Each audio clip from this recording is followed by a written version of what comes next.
Hello friend, welcome my channel. আমরা সকাল সকাল বেরিয়ে পড়েছি, মা আর আমি। চলো দেখতে দেখো কোথায় যাচ্ছি। আমরা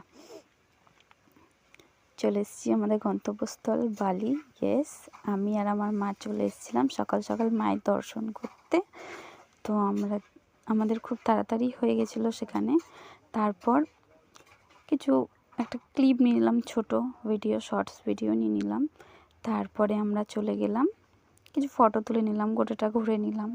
তারপর আমরা যাব বেলুড় মঠ, তাই জন্য লঞ্চের টিকিট কেটে নিয়েছি, লঞ্চের জন্য দাঁড়িয়েছি। দেখো আমি, আমার মা। তারপর লঞ্চের জন্য ওয়েট করছি কখন লঞ্চ আসবে। ফাইনালি চলে এসেছি লঞ্চ। চলো এবার যাওয়া যাক আমাদের বেলুড় মঠে। তো আমরা সেখানে পৌঁছে আগে খাওয়ার কুপনটা কেটে নিয়েছিলাম, দেখো, দিয়ে খেতে বসে পড়েছিলাম। বেশ বেলুড় মঠটা ঘুরতে পারিনি, খেয়ে দিয়ে বাড়ি চলে